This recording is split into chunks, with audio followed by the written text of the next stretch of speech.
This is the Skywatcher ST or Startravel 120 is a 5-inch refractor telescope. This is a short tube, f5 I think it is.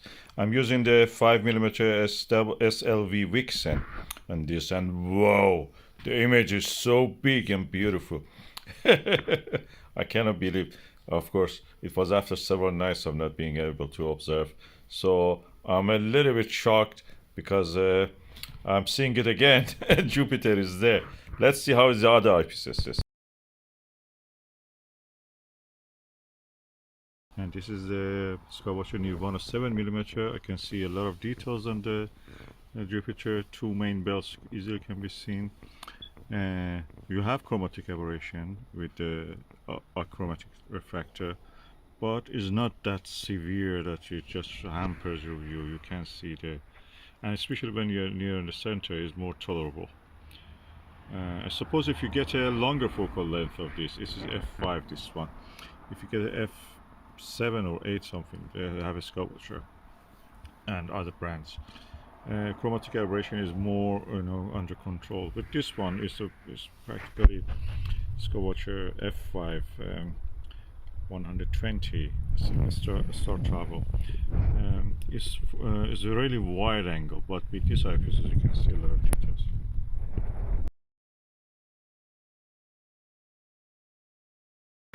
Okay, chromatic aberration definitely here is more than the Skywatcher Evo Star 90. This is another refractor that I have some videos about it. It's definitely more here. This is the first time I can see that BST Starguider 8mm is not any better than the Nirvana. So I suppose because it's a very wide angle eyepiece, 5mm eyepiece, wide angle telescope, short focal length is f5. So practically this is really, you need go higher magnification than what 8mm can provide. So 5mm was really good. I could see a lot of details with the 5mm eyepiece. If I use a Barlow, I can even push it to 2.5mm.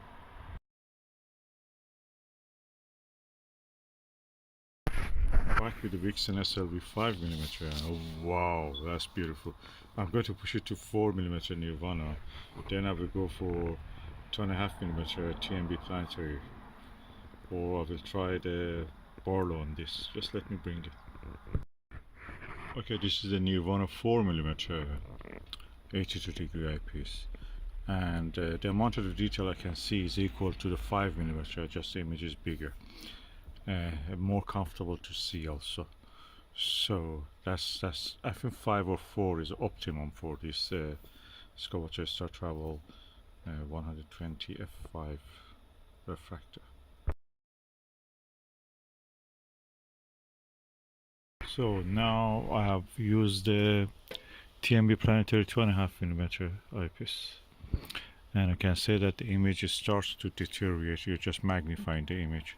The eyepiece is an excellent one. I've seen my best views of the Mercury and the Venus with this, better than a orthoscopic, equal to the Vixen HR 2.4. That means how good it is.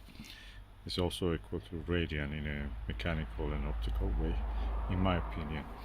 However, because this is a very wide angle, low or focal ratio telescope, but 2.5mm, no, you see image starts to deteriorate. You see some detail, you can see the 2 cloud belts yet. But 4 or 5 was the maximum I recommend to use with this, so no lower than that. So if you get this telescope is good for sweeping the Milky Way, looking at the starfields of the Milky Way, looking at the galaxies, nebula and such things, global clusters, star clusters. It's very wide angle. It's f5 is perfect. It's compact, only 600mm focal length, I think, and it's good. You can use it for planetary view, considering the limitations of it. Eyepieces with a 5mm or 4mm are the maximum magnification in this condition that I've tested it. You achieve. So for planetary and moon, you can use it, but you have to consider these limitations.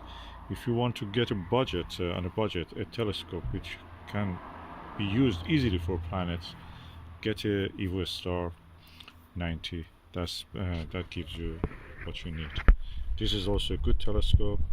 You can work with it within its limitations, and it's really wide angle, nice compact telescope.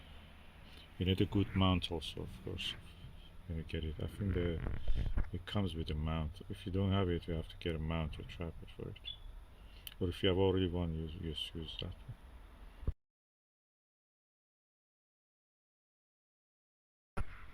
Now I have a Barlow the 12mm Starguider 2 times, so it's practically not 6mm. Beautiful view. Chromatic aberration is there, I must say that all the time is there, but you can see details on the cloud belts of Jupiter. That's beautiful. I like it. This is really good.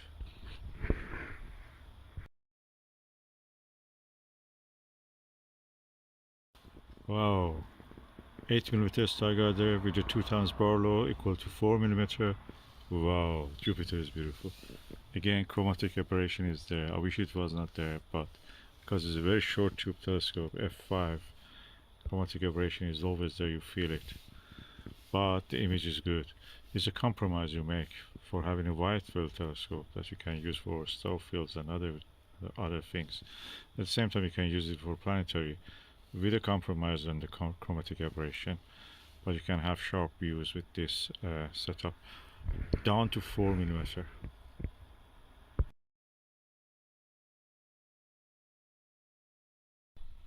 Okay, immediately after the Skywatcher Startravel 120, I went for the Skywatcher 72 ED and 72mm.